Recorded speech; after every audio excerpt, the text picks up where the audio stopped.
السلام عليكم ورحمة الله وبركاته. الحمد لله الأكرم الذي خلق الإنسان وكرم، والصلاة والسلام على النبي المكرم وعلى آله وأصحابه الذين هم هداة الطريق الأمم.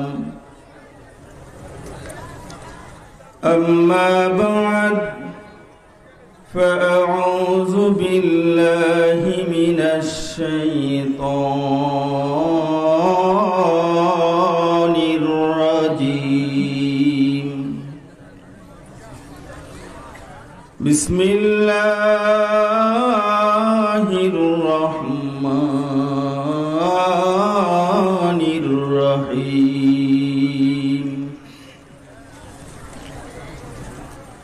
ألف لام را، كتاب أنزلناه إليك لتخرج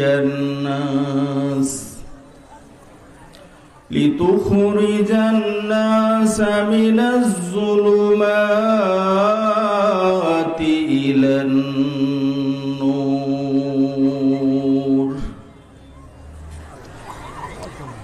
وقال الله تعالى مخبرا وآمرا: إن الله وملائكته يصلون على النبي يا أيها الذين آمنوا صلوا عليه وسلموا تسليما. صلى الله محمد صلى الله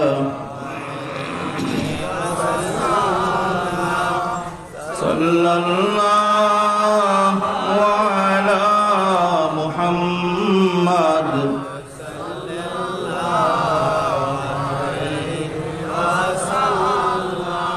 محمد کی آمد سراجا منیرا، بمؤمن وكافر بشيرا نذيرا. صلى الله محمد صلى الله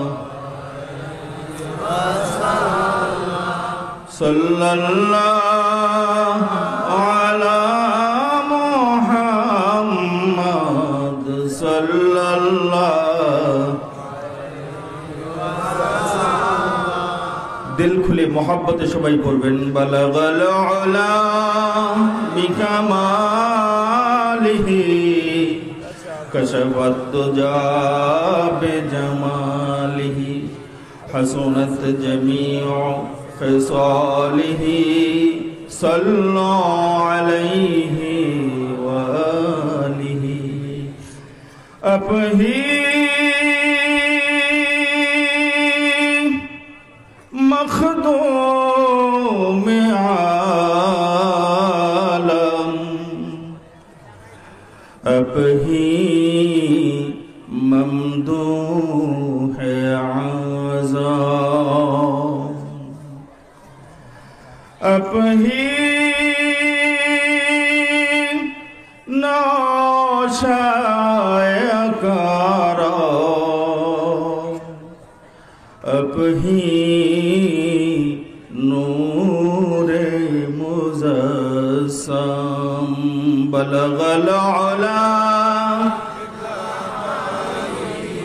كشف الدجى بجماله حسنت جميع خصاله صلى عليه وآله اللهم صل وسلم وبارك عليه मुअज़्ज़ज़ मोहतरम वाजिबुल एहतराम सरसीना शरीफेर कुतुबुल आलम हजरत मौलाना शाह सूफी नसरुद्दीन अहमद रहमतुल्लाहि अलैहि 72तम और मुजद्दिदे जमान हजरत मौलाना शाह सूफी আবু জাফর সালে রহমতুল্লাহি আলাইহির 34তম ইন্তিকাল বার্ষিকী উপলক্ষে আয়োজিত চত্রা উলামা মঞ্জিল সালিহিয়া দিনিয়া কমপ্লেক্স কর্তৃক আয়োজিত বার্ষিক ইসালে সওয়াব মাহফিলের সম্মানিত শ্রদ্ধাভাজন সভাপতি প্রখ্যাত আলেম দ্বীন अलहज हजरत मौलाना मोहम्मद नूर खान साहेब पीर साहेब सुईता दरबार शरीफ और सभापति बांग्लादेश जमियाते हिजबुल्लाह पटुआखाली जिला शाखा आजकेर महफिलेर सम्मानित आरज गुजार श्रद्धाभाजन आरज गुजार अत्र एलाकार श्रद्धाभाजन सकलेर काछे प्रिय व्यक्तित्व सुफी साहेब हुजूर नामे ख्यात जनाब अलहाज मौलाना ए.के.एम. मोताहार हुसैन मद्दाजिल्लाहुल आली दुआ करुन अल्लाह रब्बुल आलामीन हुजूरेर हायाते बरकत दान करें। आजकेर महफिलेर प्रधान अतिथि आमिर हिजबुल्लाह सरसीना शरीफ आला हजरत पीर साहेब हुजूर कबलार बड़ो जामाता बांग्लादेश जमियाते हिजबुल्लाह सम्मानित नायब आमिर अलहाज हजरत मौलाना मिर्जा नूरुर रहमान बेग साहेब मद्दाजिल्लाहुल आली दुआ करुन अल्लाह रब्बुल आलामीन हुजूरेर हायातेर भितरे बरकत दान करुन।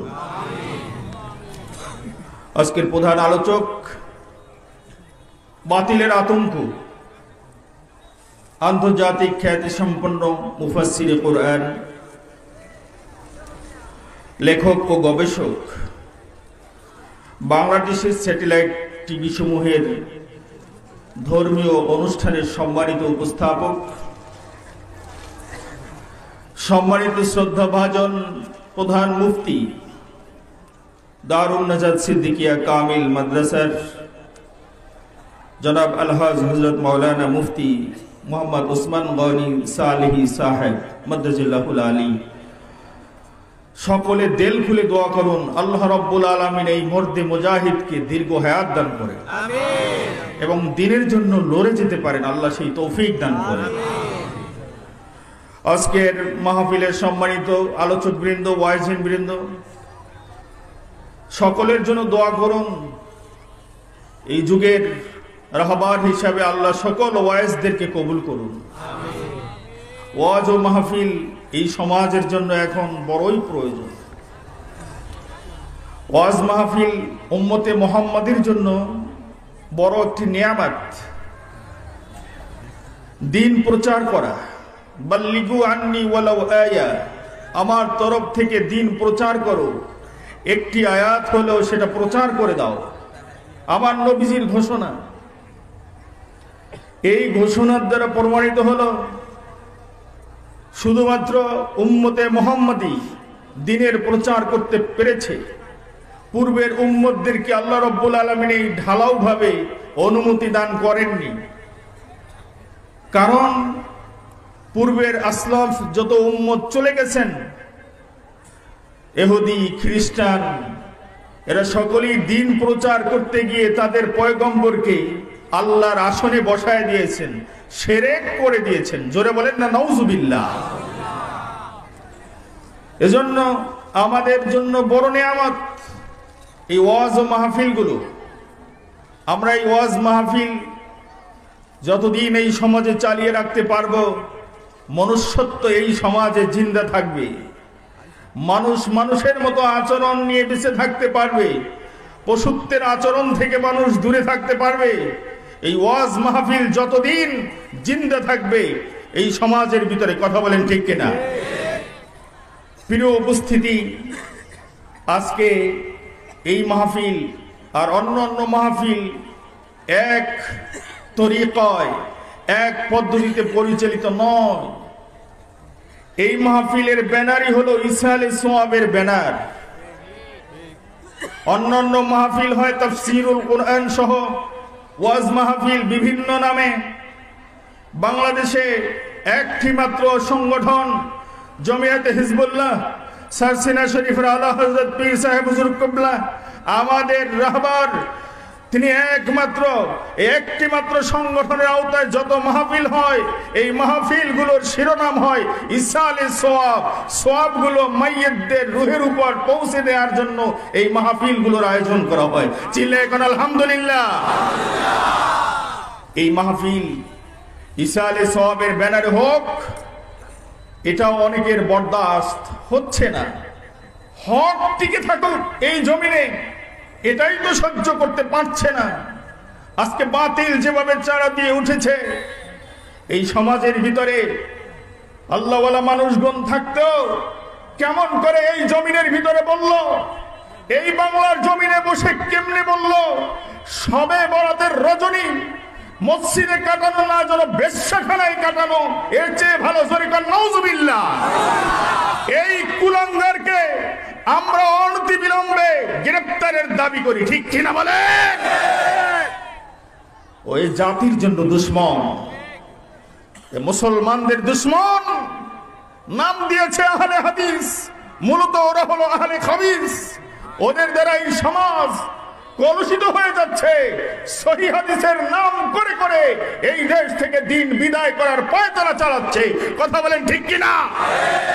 এজন্য বাংলার হক্কানি ওলামায়ে কেরাম তারাও বসে নাই, ওদের দাঁত ভাঙ্গা জবাব দেওয়ার জন্য তারা প্রস্তুত রয়েছে। ওদের মাসুদ ভাই যারা রয়েছে তারা ওদের পক্ষে কথা বলছে, স্লোগান দিচ্ছে। কিন্তু এই ইসহালে সোয়াবের ব্যানারে, জমিয়াতে হিজবুল্লাহর ব্যানারে, সালসিনা দরবারের ব্যানারে যেই মানুষগুলো আছে কশ্চিনকাল ওদের পক্ষে কথা বলবে না, কথা বলেন ঠিক কিনা?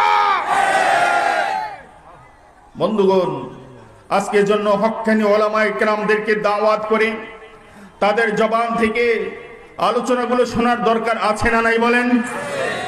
জোরে বলেন আছে কিনা? ভাইরা আমার, আজ এই সমাজ থেকে পীরদেরকে উঠিয়ে দেওয়ার জন্য বিভিন্ন গোসাই গোসাই থেকে আল্লাহওয়ালা মানুষদের এই দরবার কেন্দ্রিক যেগুলো রয়েছে খানকা, দিনিয়া মাদ্রাসা, এগুলোকে বন্ধ করার জন্য যে কঠিন পায়তারা চালিয়ে যাচ্ছে, এই পায়তারায় কশ্চিনকালেও তারা সফল কাম হবে না, ঠিক কিনা বলেন? কারণ মুসলমান হিসেবে যদি বাঁচতে চায় কেউ, কারো ভিতরে যদি ঈমান নিয়ে সে বাঁচতে চায়, কামেল মুমিন হয়ে যদি বাঁচতে চায়, পীরের হাতে হাত দিয়ে বয়াত না হওয়া পর্যন্ত সে কামেল মুমিনের দরজায় পৌঁছাইতে পারে না। মৌখিক কথা বললে মানবে না।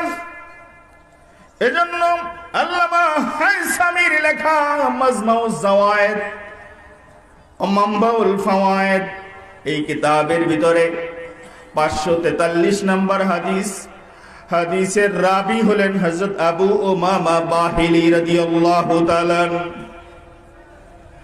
আল্লাহর নবীর সাহাবী বলেন, একদিন নবীজির দরবারে এক লোক এসে বলতে লাগলো, সাধারণ মানুষ, অত বুঝ ব্যবস্থা নাই তার ভিতরে। আল্লাহর নবীকে এসে বলতে লাগলেন, ইয়া রাসূলুল্লাহ, আমার খাওয়া হেসে নফসানিয়াত বড় প্রবল, আমাকে অনুমতি দেন, আমি জিনা করব। জোরে কর, কিসের অনুমতি চায়? জিনা করবে, জিনা জিনা। এজন্যই আমাকে অনুমতিটা নিয়ে ইয়া রাসূলুল্লাহ, মাজমাউজ যাওয়ায়েদ ওয়া মানবাউল ফাওয়ায়েদ 543 নম্বর হাদিস, আবু উমামা বাহিনী রাদিয়াল্লাহু তাআলা হাদিসের রাবী।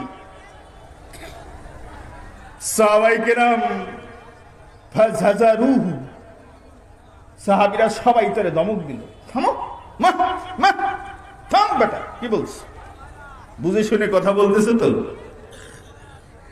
নবীজি বললেন তোমরা থামায়ও না, ওকে বলতে দাও। সুবহানাল্লাহ, সুবহানাল্লাহ।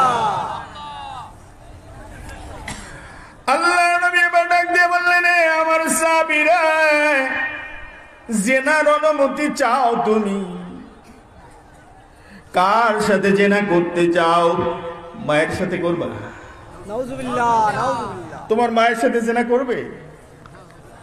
আমার নবীজি প্রশ্ন করলেন, তুমি কি তোমার মায়ের সাথে জিনা করতে চাও? লোকটাই বলে, আল্লাহে তাল্লাহে বিল্লাহি ইয়া রাসূলুল্লাহ, আপনি কি বলছেন? লা ইউহিব্বু আহাদুন, কেউই পছন্দ করে না তার মায়ের সাথে জিনা করবে। এটা কেউ পছন্দ করে? জোরে কোন? আবার নবীজি মেডিসিন দিতেছেন। প্রথম মেডিসিন, মায়ের সাথে তুমি জিনা করতে পারবে? বলে না হুজুর, মাআযাল্লাহ, আল্লাহর কাছে আশ্রয় চাই। আচ্ছা মা বাদ দিলাম, মেয়ের সাথে? বলে মাআযাল্লাহ, আল্লাহে ইয়া রাসূলুল্লাহ, লা ইউহিব্বু আহাদুন, কেউই পছন্দ করে না তার মেয়ের সাথে জিনা করবে। এবার নবীজি বললেন, তাহলে তোমার খালার সাথে, ফুফির সাথে? বলে হুজুর মাআযাল্লাহ, নাউযুবিল্লাহ, হুজুর এটা সম্ভব না। নবীজি এবার বললেন, যখন সম্ভবই না আমার কাছে আসো, আমার নবীর দস্তা মুবারক, আমার নবীর হাতটা ওই সাহাবীর মাথার উপর বুলায় দিলে, তোর খাওয়া হেসে নফসানিয়া যখন গালেব হয়েছে, আসো মেডিসিন নিয়ে যাও। আল্লাহ নবী সাহাবীর মাথার উপর হাতটা দিয়ে দোয়া করলেন, আল্লাহুম্মা গফির যামবা, আয় আল্লাহ আমার এই সাহাবীর গুনাহ মাফ করে দাও, ওয়া নাক্কি কলবা, ওর কলবটারে সাফ বানাইয়া দাও, ওয়া হাসিন ফারজা, আল্লাহ ওর গুপ্ত অঙ্গকে তুমি পবিত্র বানাইয়া দাও। আল্লাহ নবী তিনটা দোয়া করলেন, ওর গুনাহ মাফ করে দাও, আল্লাহ পাক তোমার দরবারে ফরিয়াদ, আমার এই সাহাবীর কলবটারে সাফ বানাইয়া দাও। এক নম্বরের দোয়া, গুনাহ মাফ করে দাও। এই তিনটা জিনিস ধরে রাখেন। আল্লাহর ওলি যদি কেউ হতে চায়, তিনটা জিনিস তার লাগবে, গুনাহ মাফ হওয়া লাগবে।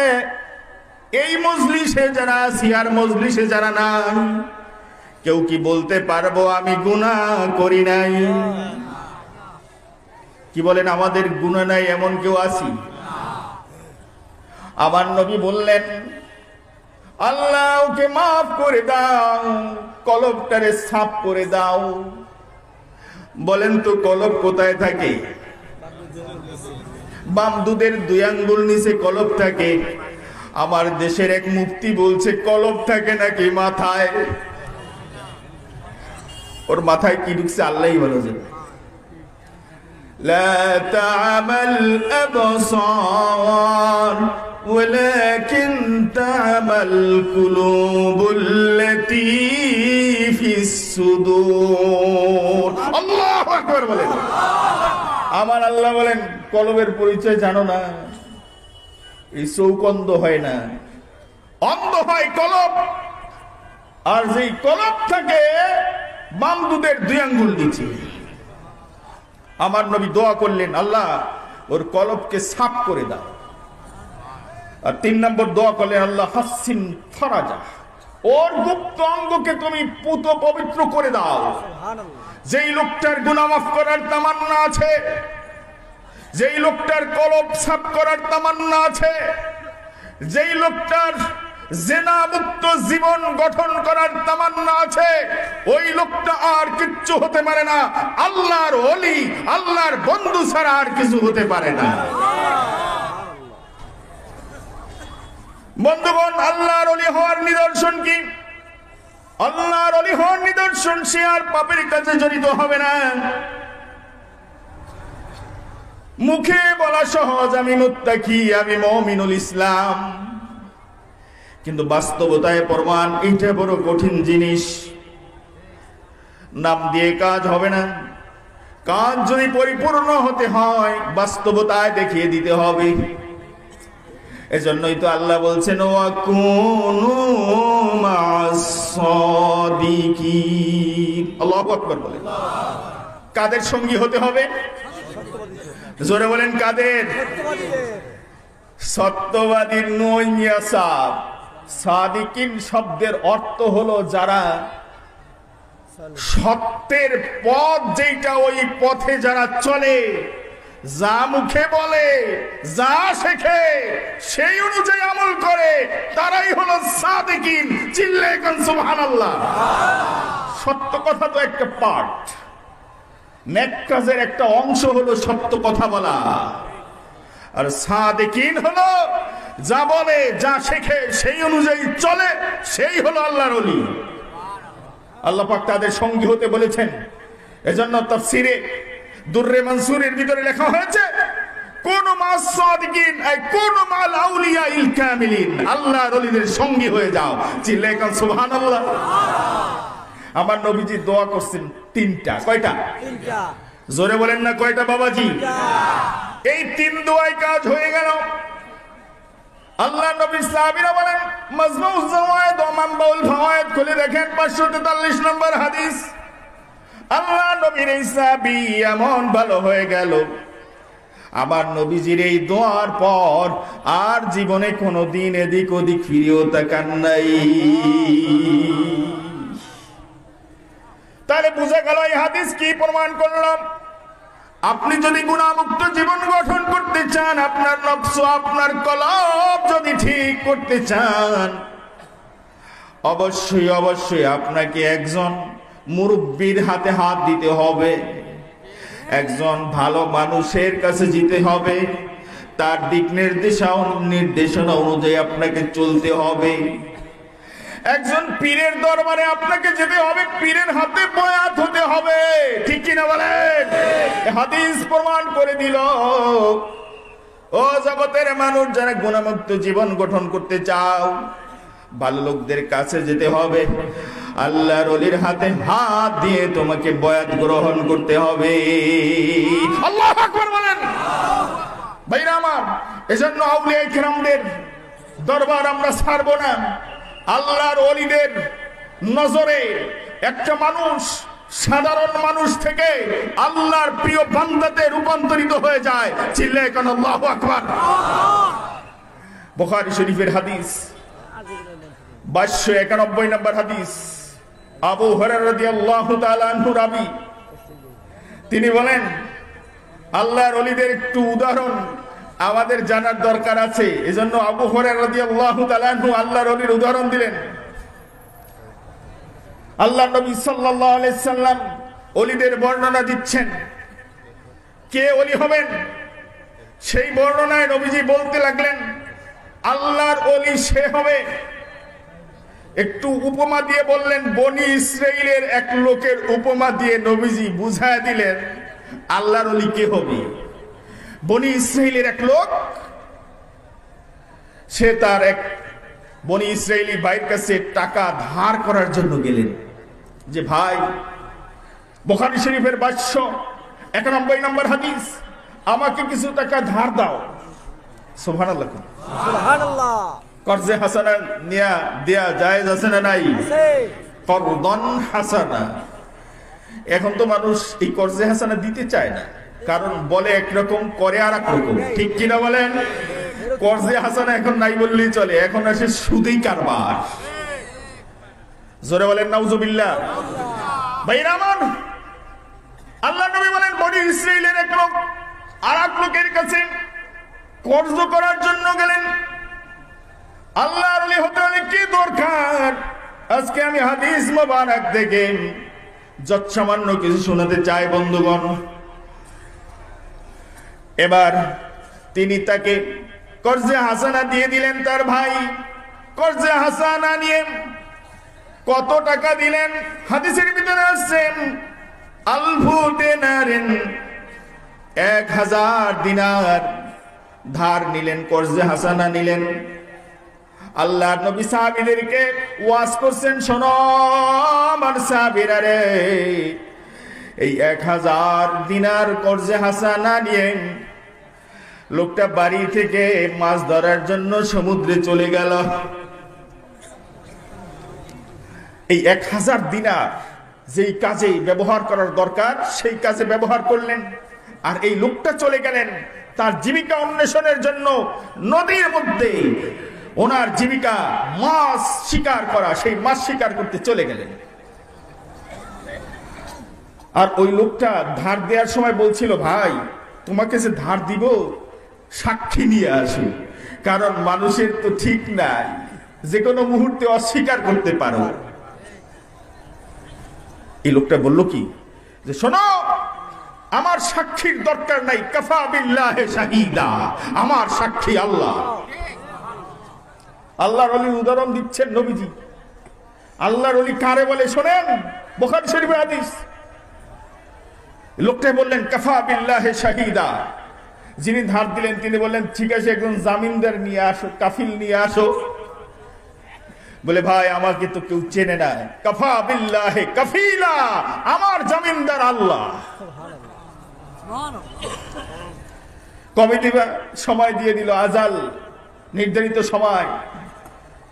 পেমেন্ট করার সময় বলে দিলেন এই সময় আমি টাকা দিয়ে দিব। কিন্তু লোকটা যেই সময় দিয়েছিল ওই সময় সে সমুদ্রে মাছ শিকার করতেছে। চিন্তায় পড়ে গেলেন, সমুদ্রের কিনারে আসলেন। এসে টাকা কিভাবে পরিশোধ করবেন তিনি ট্রলার খুঁজতেছেন, নৌকা খুঁজতেছেন। আমার ভাই আজকে তো আমার অপেক্ষায় থাকবে টাকার জন্য। 1000 দিনার রেডি করে সমুদ্রের কিনারে বসে চিন্তায় পড়ে গেলেন। সুবহানাল্লাহ। ওয়াদা বরখেলাপ করা চলবে? ধার নিয়ে 1 মাসের মধ্যে দিবি, 1 বছরও দেয় না। দরবেশে আজিম এরকমের আছে না নাই? চেহারা সুরতে হ্যাঁ কপাল কালাও করে ফেলছে এরকম, কিন্তু টাকা ধার দিয়ে দেয় না। বন্ধুগণ দেখুন এই লোকটা কেমন। আমার নবী আল্লাহর ওলির উদাহরণ দিচ্ছে। দেখো আল্লাহর ওলি কারে কয়। এই লোকটা সমুদ্রের কিনারায় এসে ওই 1000 দিনার নিয়ে আজকে তো যাইতেও পারবো না, দিতেও পারবো না। আল্লাহ ওই লোকটায় সাক্ষী চেয়েছিল, আমি তোমারে সাক্ষী রেখেছি। আল্লাহ ওই লোকটায় জামিনদার চেয়েছিল, আমি তোমারে জামিনদার বানিয়েছি। এখন আমি কি করব?